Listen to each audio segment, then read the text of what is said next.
Nats Chat is brought to you by Walters. Walters Streetery lives and is ready to host all Nats fans for the entirety of the 2022 season. Walters would like to thank everyone for their assistance in helping to keep this vital part of Walters' business around. Now let's get into the more important stuff and play ball. If you're looking for the best sports bar in Navy Yard, make sure you walk on over to Walters.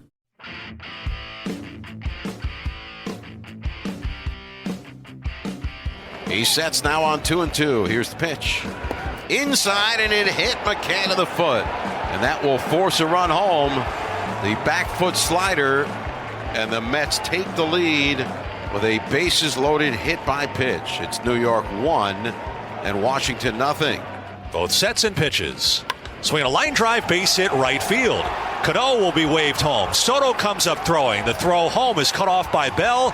Cano slides in safely. It's 4-0 New York. And welcome to Nats Chat for Friday, April 8th, 2022. Along with Nats insider Mark Zuckerman of MASNsports.com, I'm Al Galdi, host of the Al Galdi podcast. The Nationals' 2022 regular season has begun, and let's hope the season as a whole goes better than the Nats opening day went. A glorious 2022 opening day. This was not for the Nats. It was an opening day that was, of course, initially delayed because of the lockout. Then we, on Wednesday, had the game move from a 4:05 p.m. first pitch to a 7:05 p.m. first pitch due to rain. Then we, on Thursday, had the start of the game delayed for an hour, 16 minutes due to rain.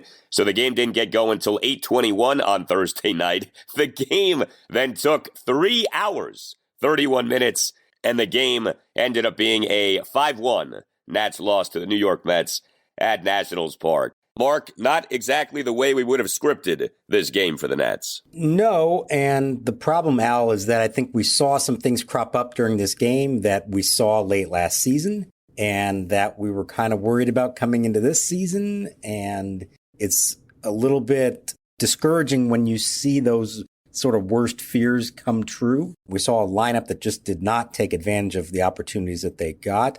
We saw Patrick Corbin fading as his night went on. And then we saw, I guess what we're going to call the B bullpen just not be able to keep it really close. I mean, they were never fully out of it, but the way this was going, you felt like they needed to keep this within 1 or 2 runs to have a shot, and they couldn't do that. And those are all things that I think going into this, we were maybe a little bit worried about, and it sort of all came true.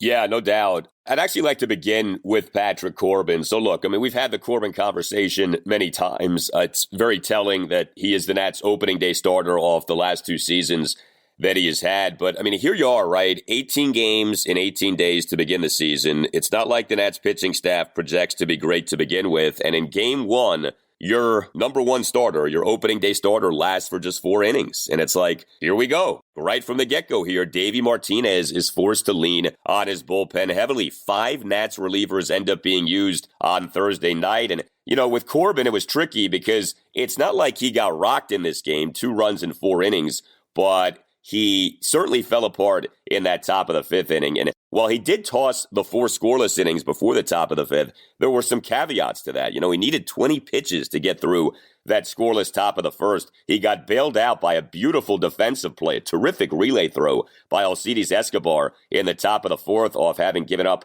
a 2-out double to Eduardo Escobar. Swinging a line drive left center field toward the gap. This is trouble. Robles not going to get it. It's one hop bouncing off the wall and in play. Lumbering toward third, Alonso racing toward the plate. Escobar comes up throwing home. The tag by Ruiz is in time. He is out. Robles, Escobar, Ruiz.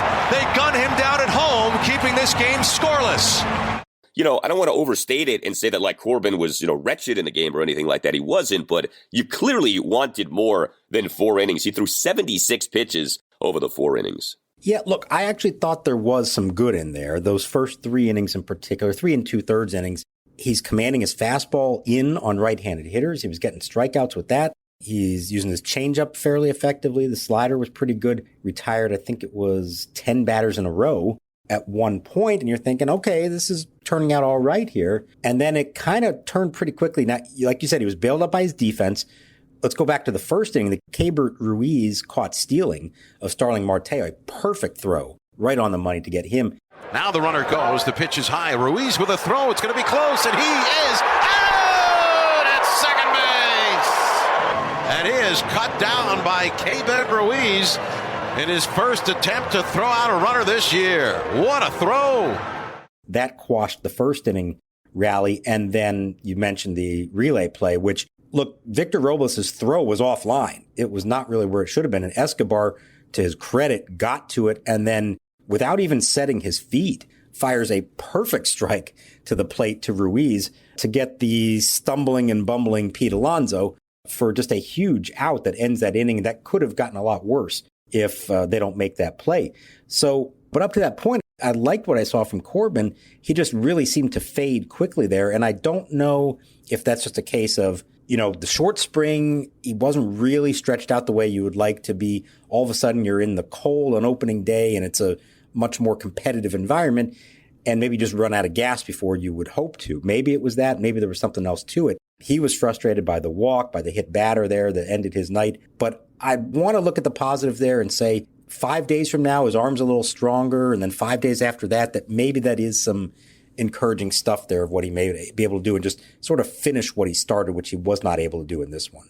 Yeah, the hit-by-pitch was tough. Corbin issuing a bases-loaded hit-by-pitch of James McCann, despite him having been down to the count of 1.12. Also in that top of the fifth was Corbin giving up a 5-pitch walk to Mark Canha and giving up a single to Jeff McNeil up the middle on a 1-2 pitch to load the bases. So Davey Martinez then goes to Victor Arano, a guy who the Nats signed on a minor league contract, ended up making the ball club. Arano comes in, does allow an inherited runner to score on a Starling Marte grounder for a force out for the first out in what ended up being a 2-run Nats fifth. But Arano ultimately got 3 outs in facing 2 batters. But then the bullpen parade began. And this is, what we grew accustomed to as last season went on. And some guys were good on Thursday night, but some guys were not so good. Austin Voth was not so good. 2-run Met 6. He gives up 2 runs, gets just 2 outs. He gives up a 1-out single to Pete Alonso on a 1-2 pitch, throws a 2-out wild pitch, issues a 2-out 5-pitch walk of Robinson Cano, gives up a 2-out RBI single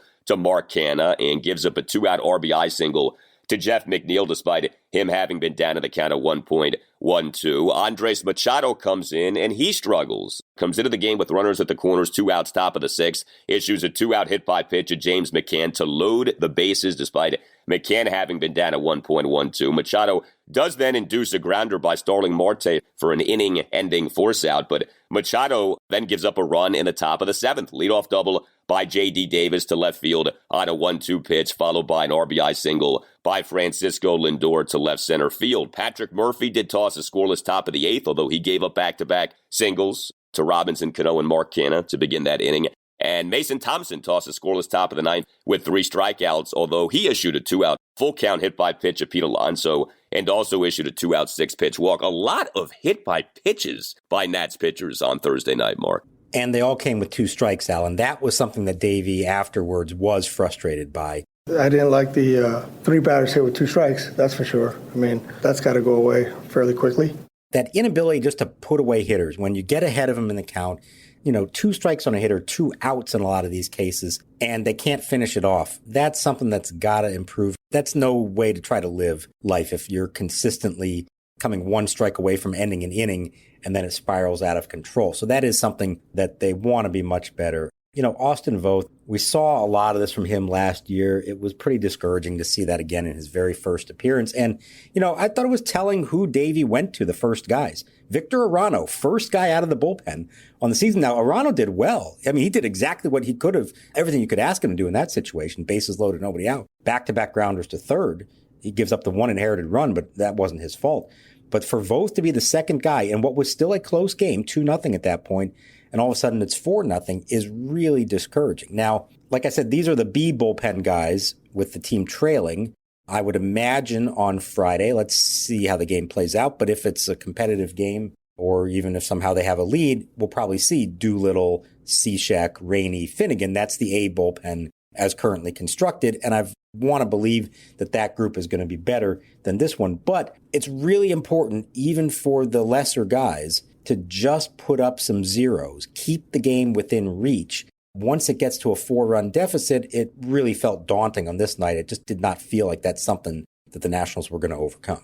Do you think there's any merit to, like I said, 18 games in 18 days, trying to lean on fewer relievers in a game like this where you need to cover 5 innings because your starter only goes for 4? Like, instead of using 5 relievers, could Davey have maybe only used, 3 on Thursday night? Or do you think he feels like, I don't want to keep anyone in there for too long? Again, I worry about, here we go. Game 1, and Davey has to use 5 relievers on opening night. You don't have an off day coming up for a few weeks here. It just feels like the bullpen is very much in danger of being overworked.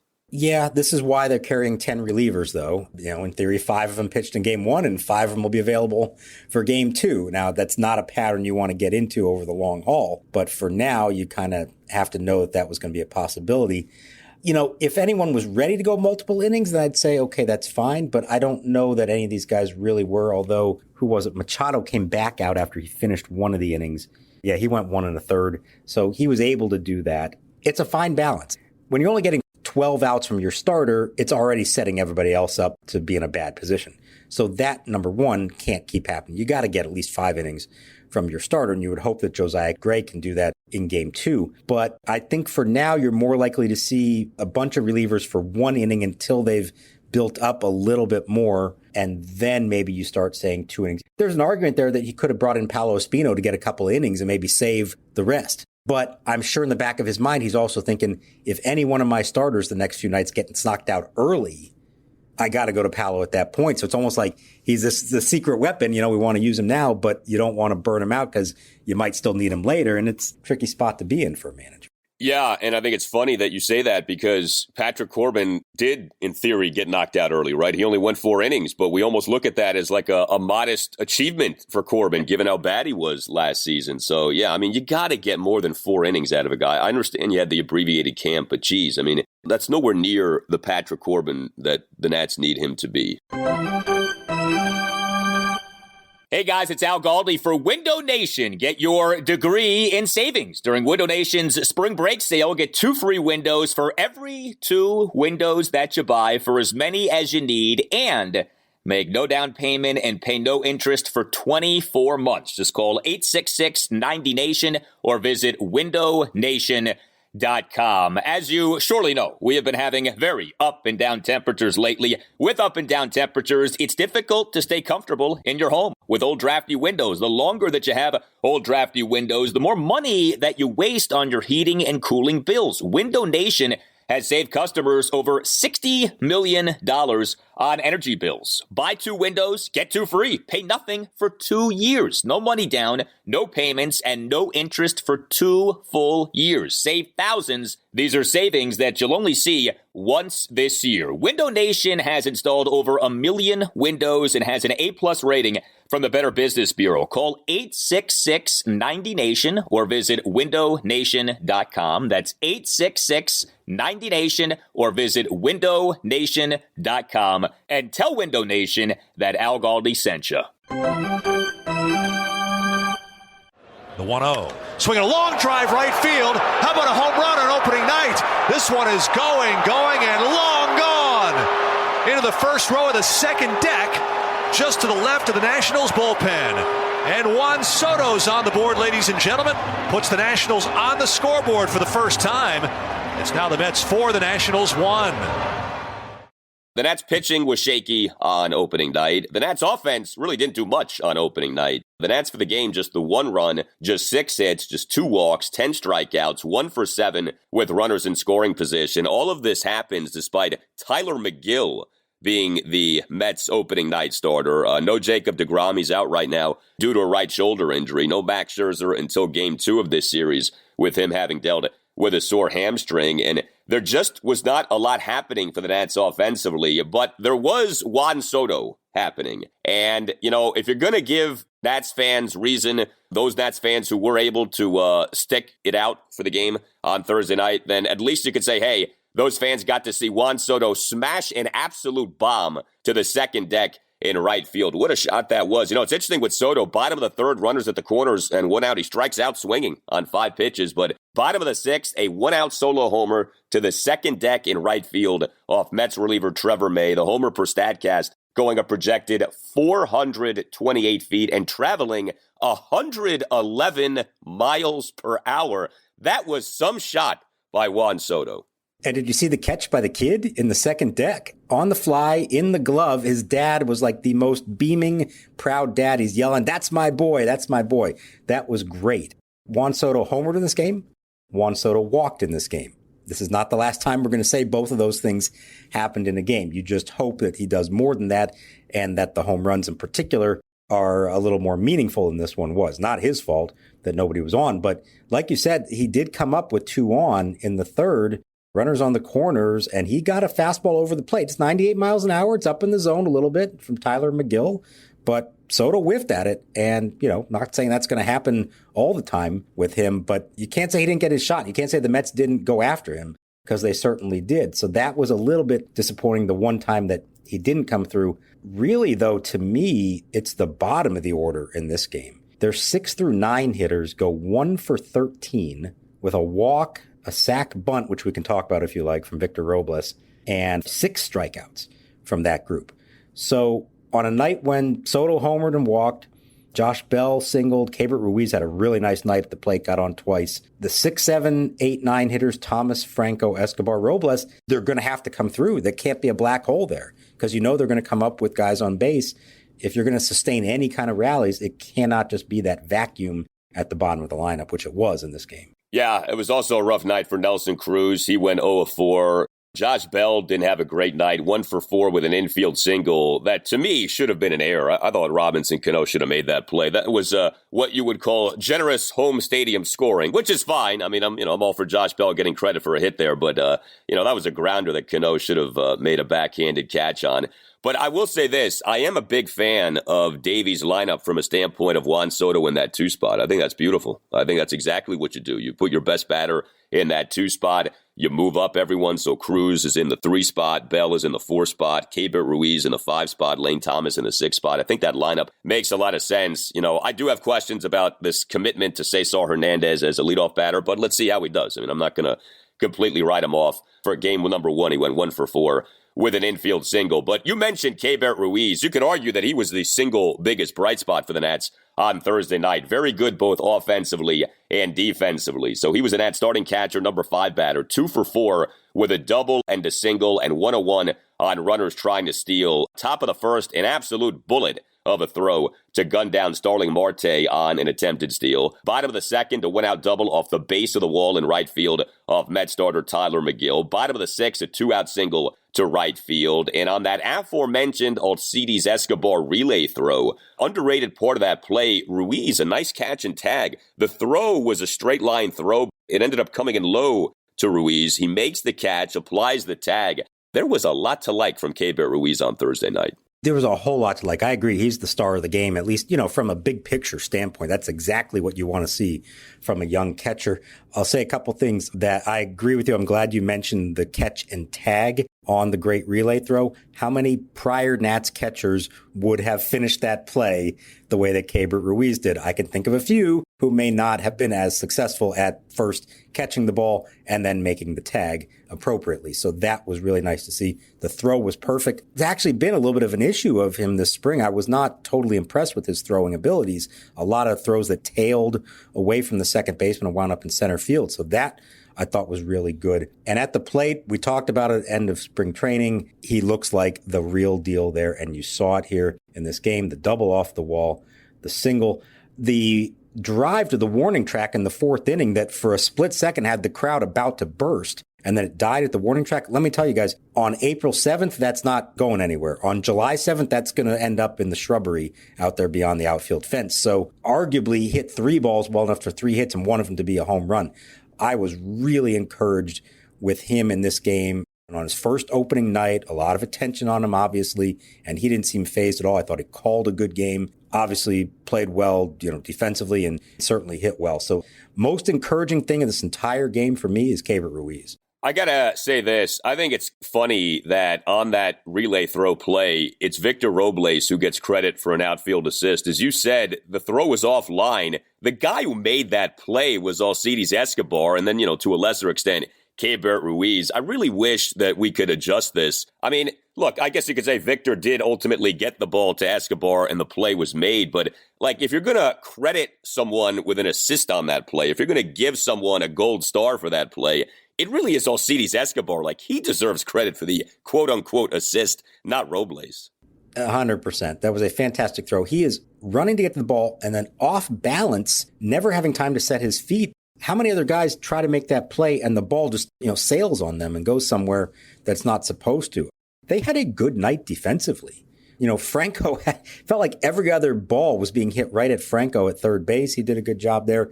Escobar did well. I think Bell made a couple of scoops at first base. Like I said, there really were things to like from this game. The problem is it's not enough to win. And, when you're not hitting and then when you don't get the bullpen work that you hope to get to keep a game close.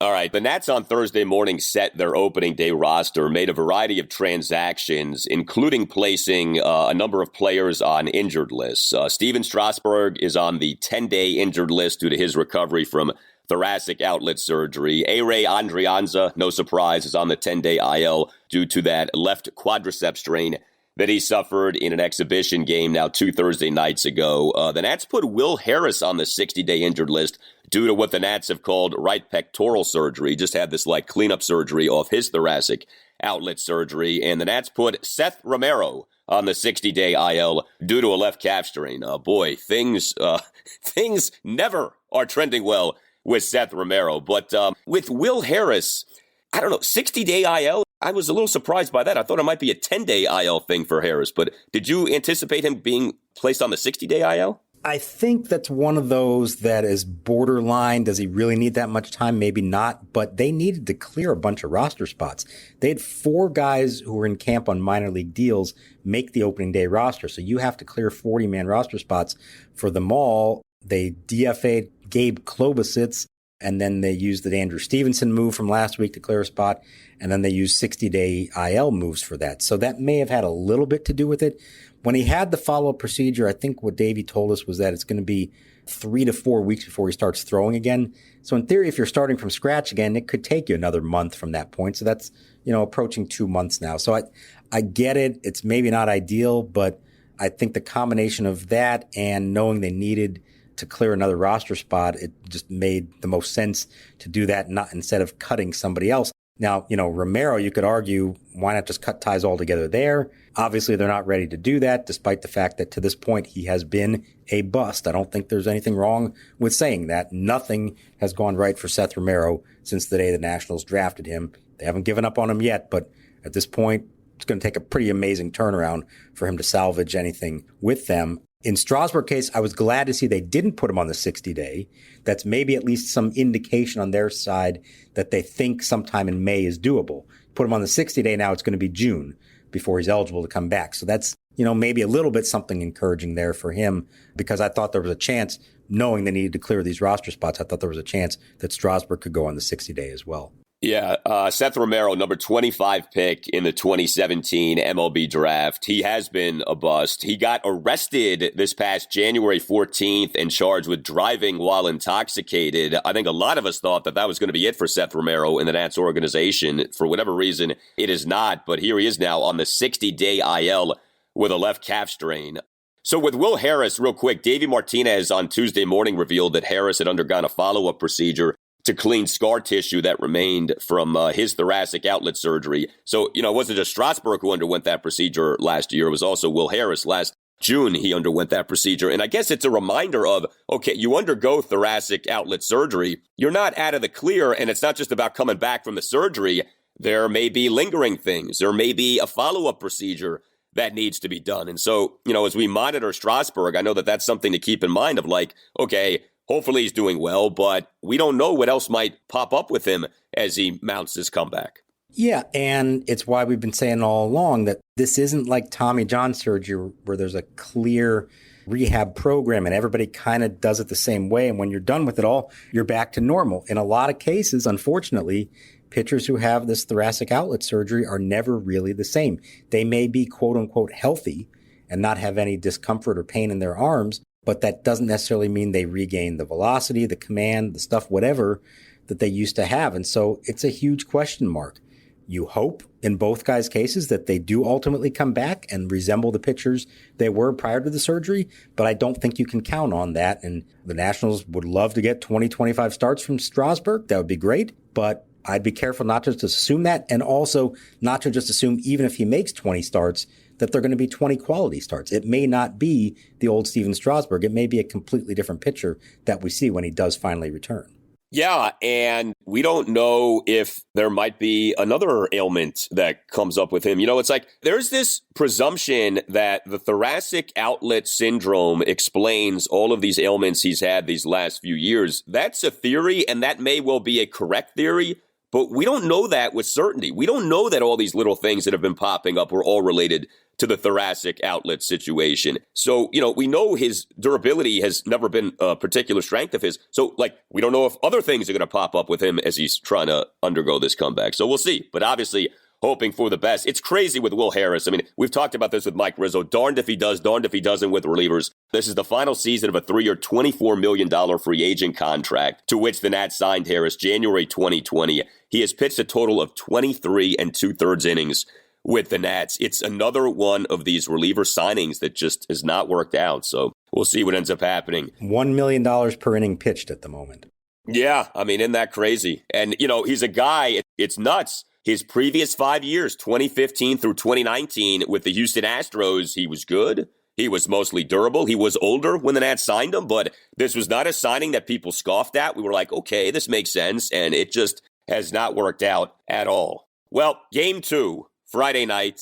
Let's hope that this game begins on time and maybe doesn't take 3.5 hours. But the pitching matchup is ultra juicy. Josiah Gray versus the ex-Nat Max Scherzer. The obvious storyline of Max facing his former team and facing one of the premier prospects for whom Max and Trey Turner were traded to the Los Angeles Dodgers last summer. We know that Max will be amped up. I'm hoping the Nats can maybe capitalize on that and maybe get to Max early in the game. We've seen Max get got in first innings in the past with him being super amped up. But, we'll see what the weather is. But this should be a really good atmosphere Friday night at Nationals Park. It's going to be fun, and it's going to be fun right off the bat because it's going to be Scherzer in the bottom of the first and Juan Soto hitting second, followed by Nelson Cruz and Josh Bell. And Keibert Ruiz, for that matter, one of the guys he was traded for. And then the guy pitching happens to be the other guy he was traded for in Josiah Gray. It really all comes together nicely. I can't wait to see the Soto and Scherzer matchups.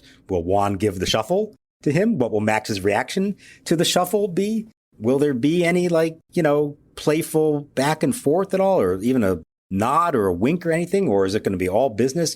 They had a nice tribute video for Max before the opening night game. Crowd loved it. He waved. Everyone took off his cap. I wouldn't be surprised if in his mind, that's it. Okay. It's over now. We're moving forward and focusing on baseball. Now, let's also remember he's coming off a tweaked hamstring. He wasn't 100% committed to this start until Thursday afternoon when he tested it out and said everything is fine. But as we've seen from him in the past, I never doubted he was going to make the start. We know Max Scherzer. We've seen how this works. But we also know that often when he does make those starts when he's not 100%, especially something with his legs or his neck, those kind of things, that he still doesn't give you the full Max Scherzer start. It's going to be dramatic. It's going to be exciting. He's going to have his moments. But by the 5th inning, he may be on fumes a little bit. We may not see him pitch as deep into a game. Maybe there is a little shorter leash on him. So I would say try to get him early. That's usually the method that we've seen in the past, early home runs in particular, and then try to drive up the pitch count if you can. See if you can get him up to 90 pitches in the 5th inning, and he may not be good for much more than that in his first start of the year on a bad hamstring. It's going to be wild. The first one's always a bigger deal. After that, kind of like with Bryce Harper, it just kind of becomes the norm again, and we almost sort of just don't think of him as our own guy anymore. But it's going to be strange. It's going to be emotional. I hope for a really good environment. And I hope it's there's some good encounters one-on-one between him and Soto and et cetera. Yeah, and a nice opportunity for Josiah Gray. This is a spotlight game, Apple Plus television to whatever extent that makes it a spotlight game. But, it's a Friday night. You're facing the Mets. Season is just getting going. And wouldn't it be nice if Josiah Gray more than holds his own here against Max Scherzer? So we'll see. We certainly did see Josiah pitch pretty well for the most part for the Nats last year. He had that struggle spot in between starting off well and then finishing his season well. You tell us what you think. You can tweet us at Nats_chat. You can email us, natschatpodcast@gmail.com. If you would like to sponsor the Nats Chat Podcast, hit us up. Email Tim Shovers. Again, the email address is natschatpodcast @gmail.com. The new Nats Chat podcast t-shirt is out. It is red. It is glorious. Mark, have you had a chance to look at it yet? It looks very nice, Al, and I would highly recommend. And, we now have kind of like the Nationals with all their different jerseys that they have now. You can wear the red one to the home games. And maybe if you happen to go on the road to follow them, wear the blue one for that one. Exactly. You can make fashion statements with Nats Chat podcast t-shirts. Who doesn't want to do that? In fact, I heard that a Nats Chat podcast t-shirt was worn at the Grammys. I'm not sure about that, but I was told that if you pick up the latest copy of Us Weekly, I think you could see a photo of that. But anyway, get yourself a Nats Chat podcast t-shirt, including the new one, by going to natschatpodcast.square.site. That's natschatpodcast.square.site. Also, special announcement regarding the Nats Chat podcast. We are now on a second radio station. We're going to be this season Sunday mornings at 9 on Sports Radio 96.5 FM and 850 AM in the Hampton Roads area. So we're very happy to be on that station, in addition to continuing to be on 106.1 ESPN in Richmond, which you can listen to on ESPNRichmond.com. So very happy about that. We appreciate all of you listening, and we will hope for better in Game 2 of the Nats 2022 regular season. All Nationals radio highlights on Nats Chat are courtesy of 106.7 The Fan. For Mark Zuckerman, I'm Al Galdi, and we'll talk to you next time on the Nats Chat podcast. McGill coming set. Now the pitch. And a swing and a drive hit well to right field. Marte on the run toward the line, way back onto the warning track. It's past him, off the wall, off his glove, and the carom drops on the warning track. And into second base is Ruiz with a double. Didn't quite get all of it on a warmer night. Who knows? Maybe that one sneaks over the fence into the bullpen. It's a one-out double for Keibert Ruiz. He has the first hit of the new season for the Nationals.